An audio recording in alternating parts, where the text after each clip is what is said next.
Hey, what's up, Vox and Hops heads? I'm Matt, the vocal script hops. You listen to my podcast, Vox and Hops, where I sit down with fellow metal musicians to talk about their lives, music, and craft beer.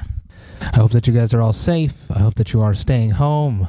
I hope that you're taking COVID-19 seriously. Last night I had another great hangout with a bunch of Vox&Hops alumni and a bunch of Vox and Hops heads. It's always great to see your friends, even if it's just on your computer screen.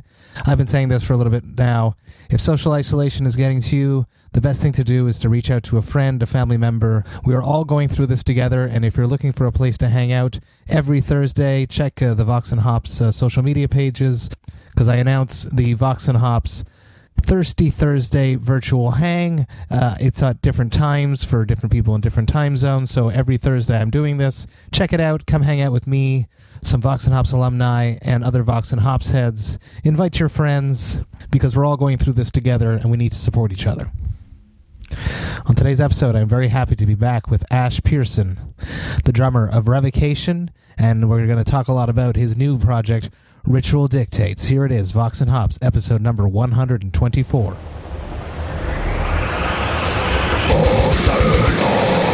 I warn you, what you are about to hear is very disturbing indeed. Hey, what's up, everyone? Today I'm back with Ash Pearson from Ritual Dictates and Revocation and 3 Inches of Blood fame, of course. It is so good to be back with you on Vox and Hops. I am honored that you want to come back and have another chat with me. And here we are, not together, sadly, because of COVID-19. Everything is just up in the air and everybody's staying home. But thanks to that, we get to hang out via Zoom, via the internet, and drink another beer together, but not together. How are you? How are you handling COVID-19? How are you handling isolation? I mean, like a lot of musicians, they're probably all kind of used to being locked in their rooms and working on their craft in one way or another, you know? So for me, it's drums, and I got drums here at home, and then I have a practice space just up the road from where I live, and that allows me to go and just play drums like on an acoustic set. And I'm not around anybody, and I get to walk there too, so I get to like get out a little bit and, you know, stay far away from everybody. And I kind of like what I've been seeing in terms of people just on the internet. Just they, you know, the human spirit seems, you know, determined to still enjoy life and do creative things, and that's what I've been doing lately. Is like. You know, I have a bunch of back burner projects. You know, I'm a drummer, so drummers play in like 100 different bands, right? So a few of those other bands, I had a chance to actually just like sit down and try and get a little bit of work done. And I also just got a brand new drum kit about 2 weeks ago, so I'm like playing that a lot and just loving it. So, yeah. That sounds very interesting. It sounds like you're doing all the right things. Yeah, pretty much. Yeah. Why is it always the drummer that's in all the bands? I've been interviewing a few drummers, and I've been asking them this question, and not everyone has given me the perfect answer yet. Yeah. Well, I think that if you have a versatile musician, you need to link up with people who have different aesthetic ways of playing. Like, so what, like one, Dave Davidson or Chris Donaldson, you know, they won't always write the riffs that maybe you are completely 100% interested in, just in that maybe they're not into one thing and you are. So therefore, you know, I mean, you change the element of a band, be it a guitar player or even a vocalist or something like that.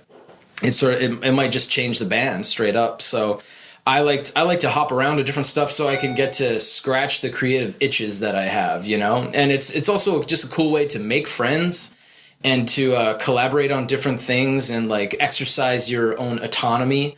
Like, cause like Dave writes most everything for Revocation, with the exception of Dan writes a couple songs, and he helps me out with a lot of the drum parts. Just like sort of we talk and agree on things as it's being written, because like he has a vision for a song, and he's like, I'd like to hear a blast beat there. Whereas with different bands, I get like Ritual Dictates. I wrote all those drum parts, you know, from the ground up. And I did all the lyrics, too, for the music. Oh, that's cool. So there's different things you get to exercise with different projects. So, And it's been especially interesting just working with Justin, where it's just the two of us. Normally you have 2, 3, 4 people at least, but we're essentially a 2-person band, and that's how we worked.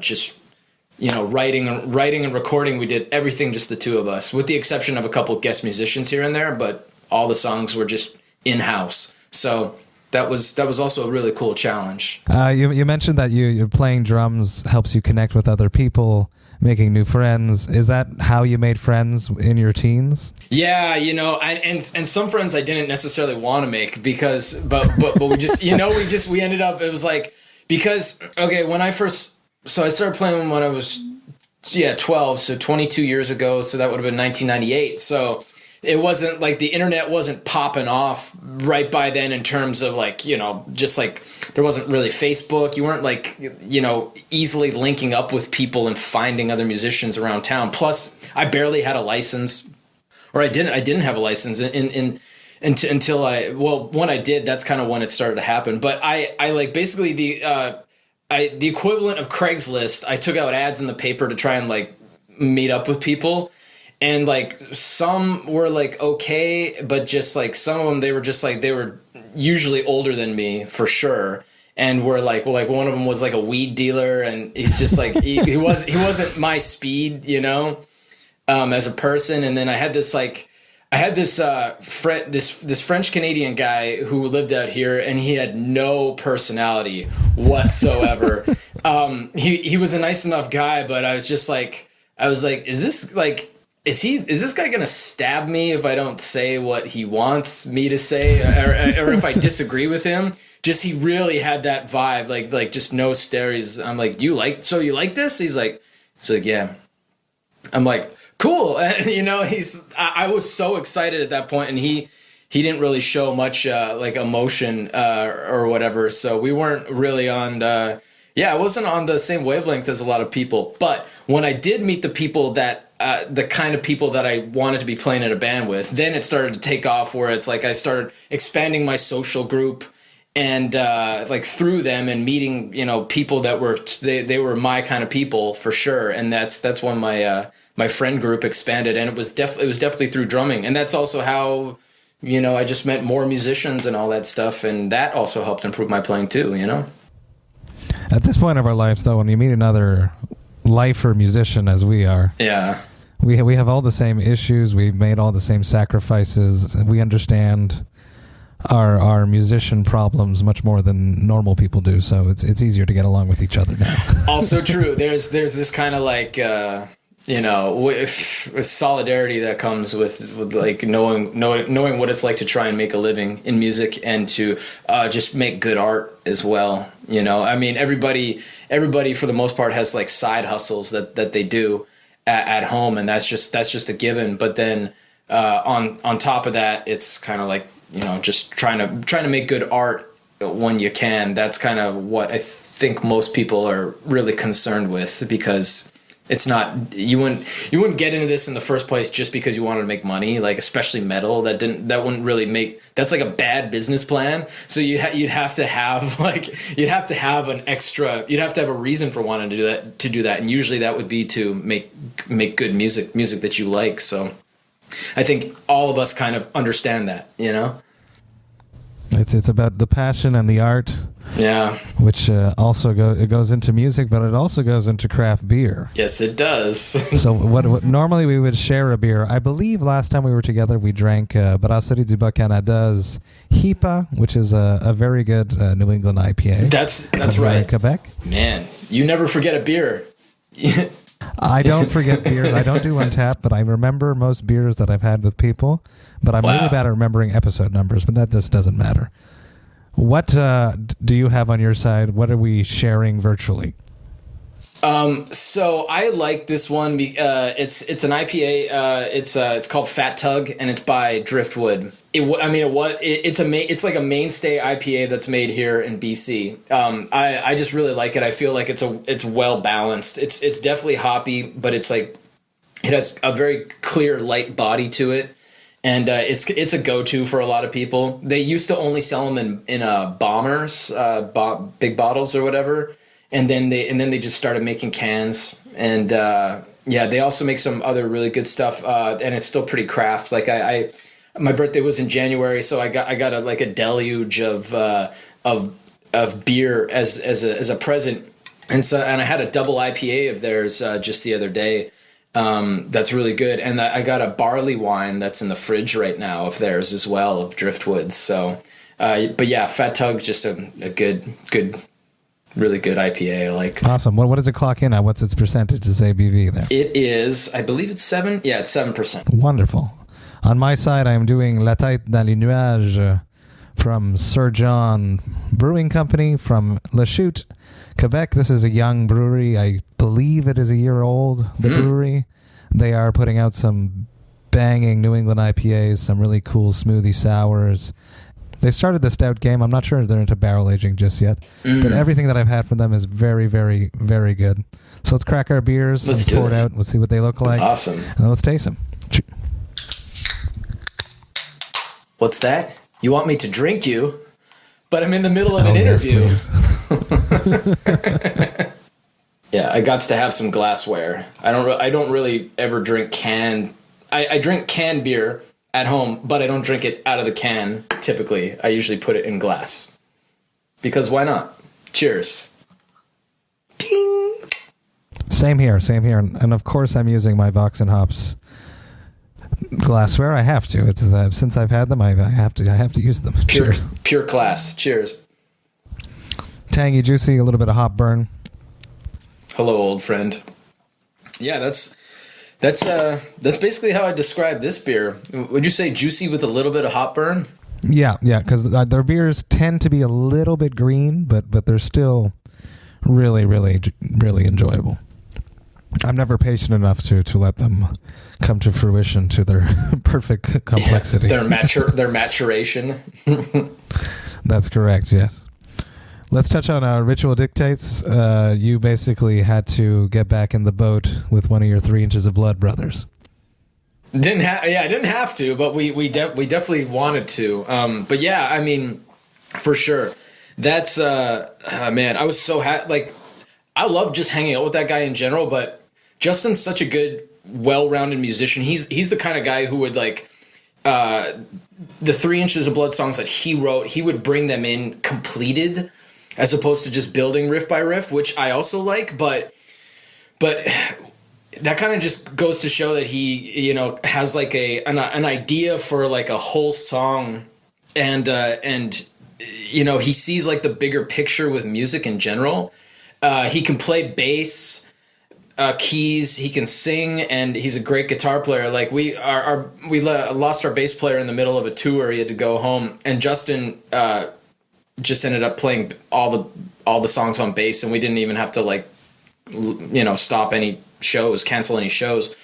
So that's talent right there. And he also listens to he's so well versed in classic rock and black metal, and he loves he's like Trevor from Black Dahlia kind of is with black metal. Like he's up on all the shit. And but Justin listens to tons of 80s pop music and synthwave, and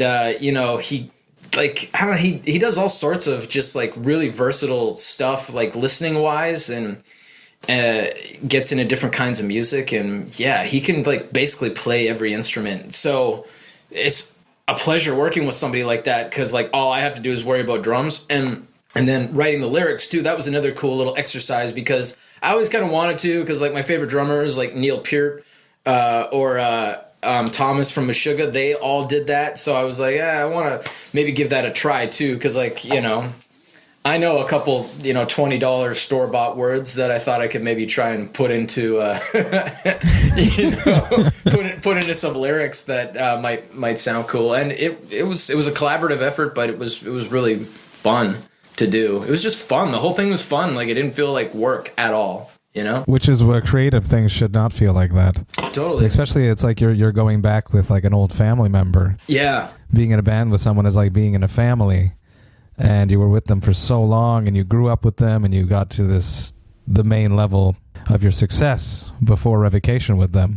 And to just go back and work with someone like that again must be like reuniting with a family member. It must be very refreshing. Definitely. And it was really cool because like we started this band in like 2014 while 3 Inches was still going on, but we just started like slowly doing things or whatever. So it took us really like 4 years to actually start recording it. We had written most of the stuff, but we were just kind of humming and hawing, and I was busy and all that stuff. So it was only around 2018 that we're like just booked a studio out. We're like, hey, I think we're ready. Yeah, I think we got everything. Let's record, you know?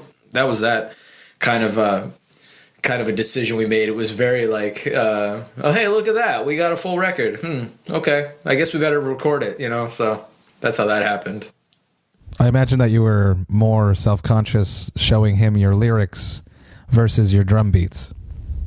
Big time. Yeah, you know what that's like, right? I mean, you've written you've recorded 3 Cryptopsy records. 1, 2, and 2 EPs. 4. And I know we did like a best of thing with 3 songs. Yeah.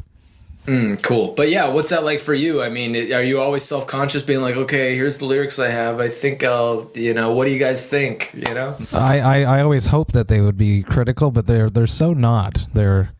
But they're not. No, I would have liked them to have been back in the day to have reeled me into a better direction. But at this point, no, I'm never worried about it. And even like this time around, I have the whole concept for the next record, the name, everything, and I shot it out to them, and it was a yes right away. So I'm like, okay. Hell yeah. Yeah.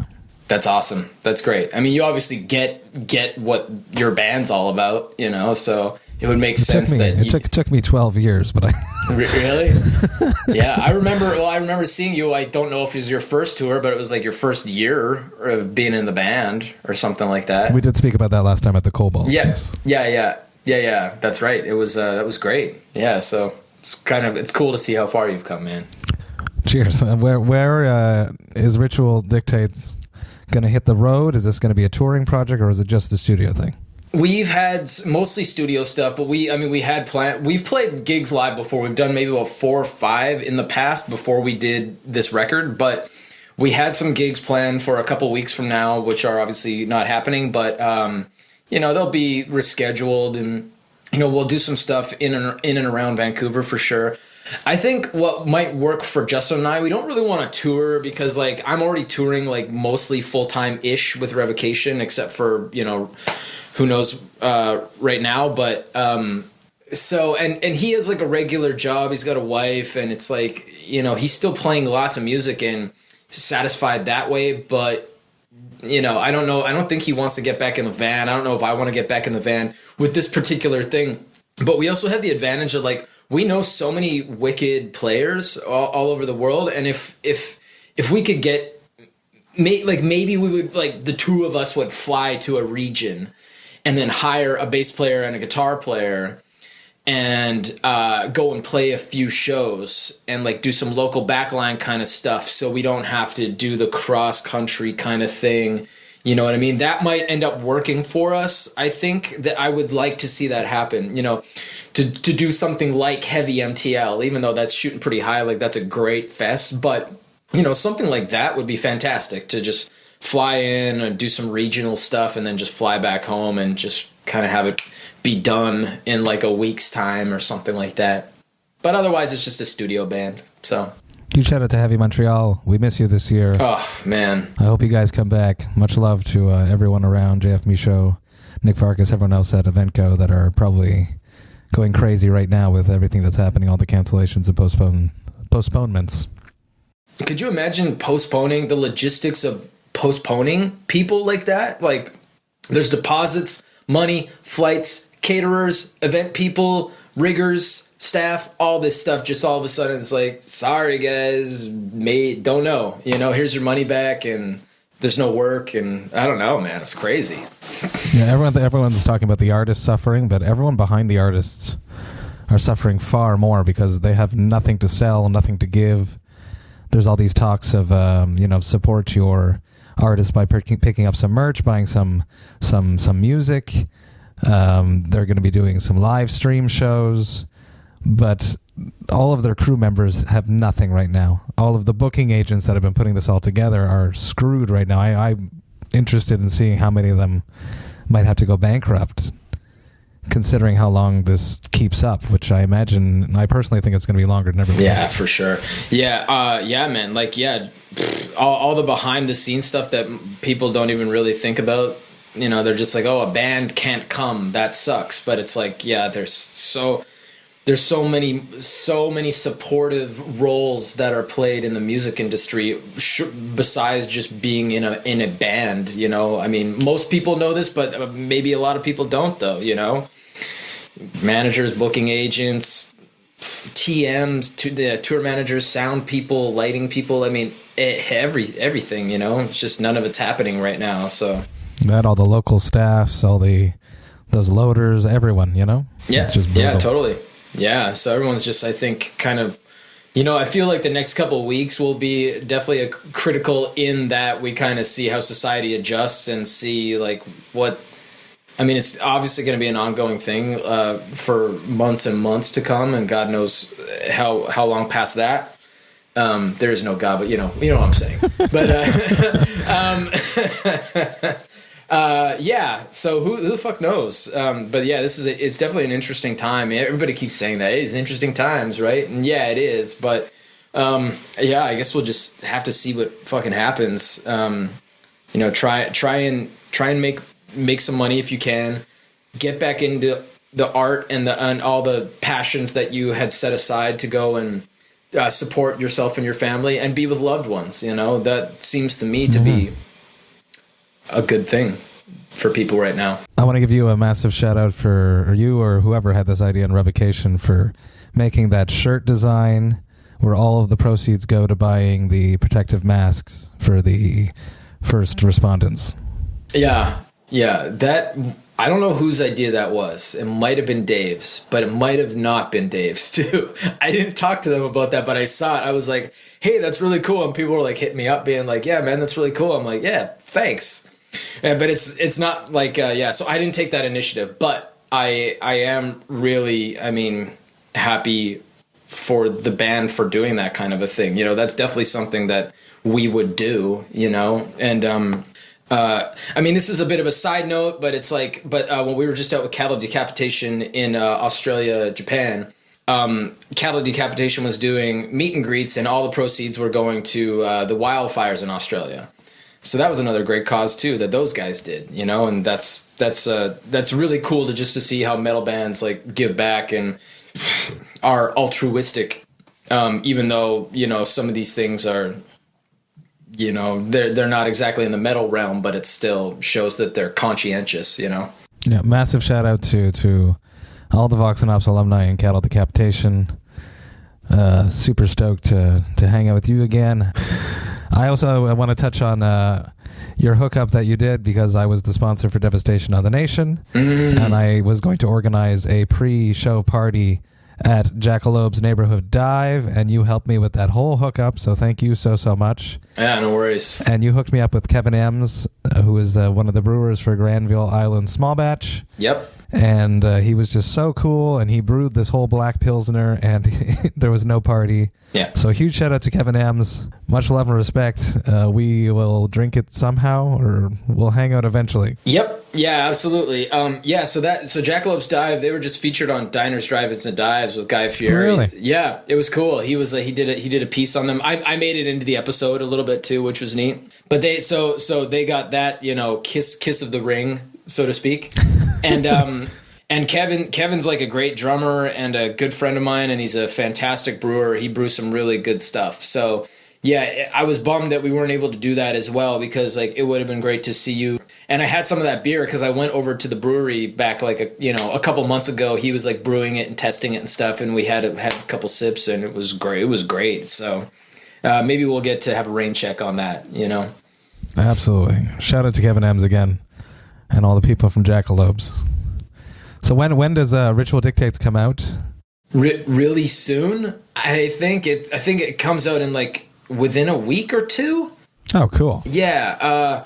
I forget the exact release date, just because like everything's kind of like all the physical copy releases have been pushed, and so I'm not sure if that affected our actual release date itself. But it's coming out online, I think, before April 14th at the very least.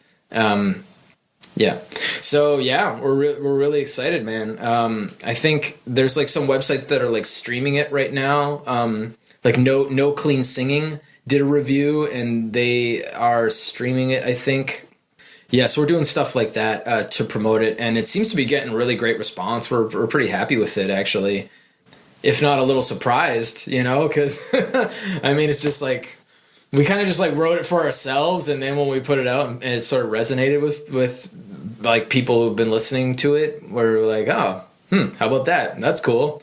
Well, I'm glad they like it. We wrote it because we like it, but it's good. Other people seem to enjoy it too. And especially people who are like in magazines and stuff like that too. I mean, there's so much crap out there. It's hard to sift through and get some good shit. But I guess maybe it helps that we have a little bit of like cred with our old band, and then like with 3 Inches and me with Revocation, and who knows what it is. But there's also definitely a couple curveballs in the music. Like there's the first single that we released is a good one in that it sort of shows our whole range of influences. Like there's an acoustic break, and it's awesome. And it doesn't sound forced. That's the other thing. It's like to us, it makes sense. It's like, it's not just a weird U-turn that doesn't make any sense. Like to me, it seems to flow really well with the music, and there's a little bit of clean singing, but it's not whack or lame. You know what I mean? You have such danger of being just like corny when you do that in metal.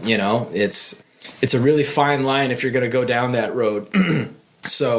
But it seems to have paid off for us and made us seem like a little bit like more versatile and everything. What about all these guest vocalists? And we had Danko features. Jones. We had Danko Jones on there. How did that come about? Do you know Danko Jones? I've never met him, but I know who Danko Jones is. Yes. Yeah, no, he's great. He loves black metal and death metal and stuff. That's the shit he grew up. That's the stuff he grew up on. And he has a really good podcast himself, actually. And we've been friends with him for years because our old tour manager was his guitar tech and tour manager and sound man.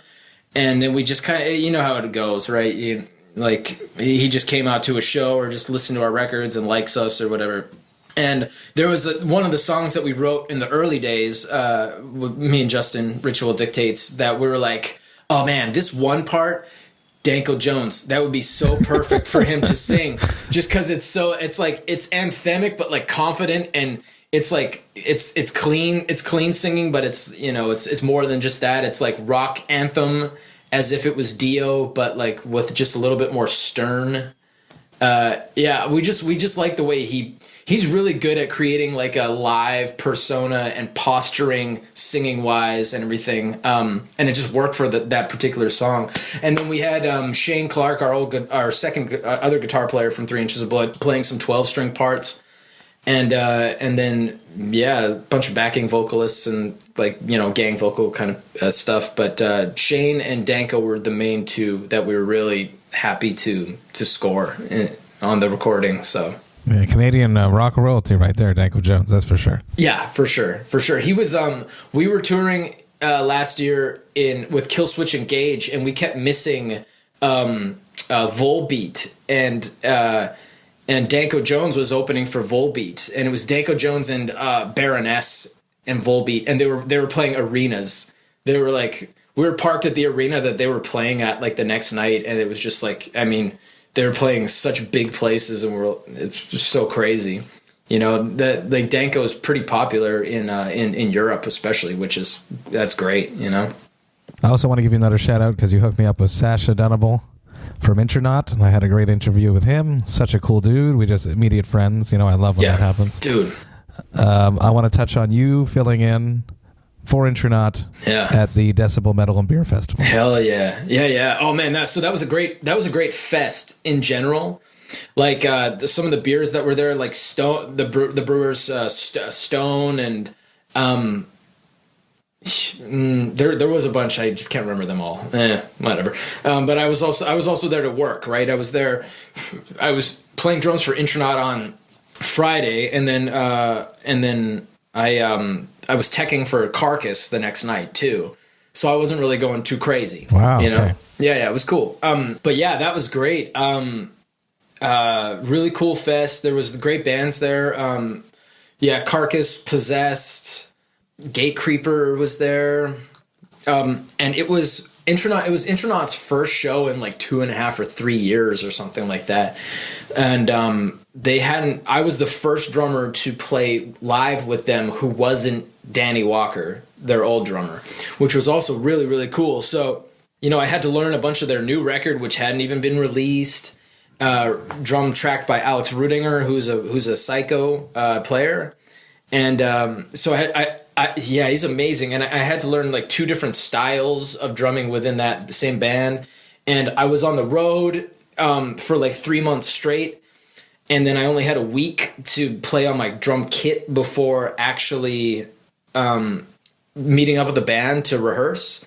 So I was pretty under the gun. So I was just like listening every day on the road and just like memorizing it like I would memorize a speech, except it's drum beats, right? And that's kind of how it was. Where I was like, I listened to each song every day 3 times at least, which like added up to, I don't know, just like dozens and dozens of times, And the show went really, really good. And we had about 40 minutes to play, and it's some of my favorite material to play because that's like right up my alley. It's like super prog. Like I got Frank Zappa behind me and Rush right behind me. Those are like my 2 favorite bands or artists. And there's not like a bunch of like just endurance based blast beat action going on. It's all just like really technical drumming set to some really good music, and there's really great vocal harmonies and stuff like that. So it was like an absolute pleasure to be asked to do that kind of a thing, and I'd love to fill in for them again at some point if this ever blows over. But that was super cool, and that was like a neat little notch on my belt, and it made me into a better drummer because I had to really go outside of my comfort zone and figure stuff out. And because the time when the window was so short to actually pull it off too, it was like there was lots of pressure, which is also good, Sasha told me that he flew up to your house and came and jammed with you in BC. Yeah. To get you guys so that you'd be ready for the show, which is fucking awesome. Yeah. He came up here to jam so we would be ready to jam with the band. Like, there was definitely some kinks that I wanted to work out with him before meeting up with the rest of the guys. So it was already just like, pretty seamless. And that worked out good. And yeah, Sasha's the man. Like, he's such a nice guy. He's very, very talented guitar player and singer, and he builds some of the best guitars that's on the market these days, And just like, he's one of the nicest, coolest guys I know. Did you play Pangloss? Yes. I love that track. So Alex Rudinger was just out here staying with me for a week, and we were doing stuff at Drumeo. Which is, for those who don't know, it's a platform that I work on as a contributor from time to time. It's the world's biggest online education website for drums. And Alex was out here, and he was doing a lesson on mental health. And I was the host for the live thing, so that's going to be coming out on YouTube pretty soon, like maybe in May or June of 2020. And then him and I did a thing that will also be coming out later, where we both played Pangloss on 2 different drum sets. So yeah, we played the song, except we would trade off. So he'd play the verse, I'd play the chorus or whatever, and then like he'd play the first part of a difficult fill, and then I'd play the second part of a difficult fill. Ooh, that's so cool. So we had this really cool like back and forth kind of thing going on, and then we played the middle part together or whatever. So that's in the works right now, and I think when that comes out, that will be pretty cool too. But yes, I love that song too. It's got a great that groove, yeah. That groove, yeah, exactly. 2 drummers, I love that. I just saw Cult of Luna. First time, I think it was the first time I ever saw 2 drummers on stage, and I really enjoyed it. Yeah. Did you ever see the Melvins with? Never live, no. Yeah, that's pretty cool. It's like pretty insane, like how in sync those 2 drummers are with the Melvins band playing like at the same time. Dale Crover and Cody. I can't remember his last name, but yeah, it's pretty neat. Oh, and I saw King Crimson one time live, 3 drummers. Wow. A couple years ago, that same night, I had a show with Ritual Dictates. So I went to the King Crimson show at like 7 o'clock. I left at 8:30, and then I was on stage at like 9:30 or something like that, about an hour later with Ritual Dictates. But yeah, it's Bill Bruford, Paul Mastellato, and then Bill Evans, I think, was the third drummer. And each drummer had a specialty, which is really cool. Paul Mastelato's been with the band for a long, long time, and he's kind of like the epicenter, but Gavin Harrison is like the jack of all trades who can like do anything. And Bill Evans, he would do, I think that's his name. He would do like keyboards, and then he'd had a smaller drum set, so he did this like supportive percussion drum kind of stuff going on, and it was like so cool, and it worked so perfectly for that band. Amazing. Yes. At what point is Phil going to come back and have a 2-drummer Revocation set? I don't know. I'm not sure. Probably never, but you never know. That would be cool. I mean, there's so many people there's a few people in the Revocation alumni drummer wise. So it's like when Phil left, there was Alex Rudinger did a tour. John Rice did a couple tours with them. A guy named Toby Swope, and then myself. So yeah, there's 4 guys, besides Phil, and it's yeah, we all had each other's backs too. It was really cool. Like, we'd be trading files and like click tracks and like advice and whatever stuff like that. So, but yeah, John Rice is also the man. Have you ever had him on before? No, but I was just about to say that I was talking with Danny Marino from The Agonist, and he's like, Matt, you have to talk to John Rice. Yeah. Oh yeah, 100%. Yeah, he has a really high rating on Untapped. Like he has like it's a lot. It's an insane amount. And John, if you're listening, I want to talk to you. Yeah, you should definitely talk to him. He's such a good drummer, and he's just one of my favorite people. He's a very, very sweet guy, and he likes to drink good beer too. Ash, thank you so much coming back, being a returned Vox&Hops alumni. Cheers, brother. Cheers, man. Cling. And ting. Hey, thank you all so much for listening right to the end. You know that I love and appreciate that. Always good to hang out with Ash. Love him dearly. Such a great drummer. So much fun to see your friends be creative and push themselves in different projects, and then those projects actually go somewhere and do some great things. Ritual Dictates is available for streaming today. You should absolutely pick it up and check it out. And I believe that the physical copies are going to be going out next week. This is a cool project. You guys should check it out. Much love and respect, Ash. Thanks for coming back on Vox&Hops. I've been super busy over here at home in social isolation, working from home. I got the 2 kids at home. My wife is home. We've been balancing trying to have a positive home life while staying super busy conducting a bunch of interviews with other metalheads who are home as well. I've been very, very busy trying to get out a bunch of great content for all of you Vox&Hops heads listening to the podcast. There's a whole bunch of good stuff coming at you. Thank you for supporting the podcast. There would be no Vox&Hops without all of you. I hope you guys have a great weekend and a great week after that. There's new episodes coming at you on Monday, Wednesday, and Friday. That's how I'm going to run this for the next few weeks. Thank you all. Stay safe, and remember to enjoy life, metal, and craft beer. Cheers, Vox&Hops heads.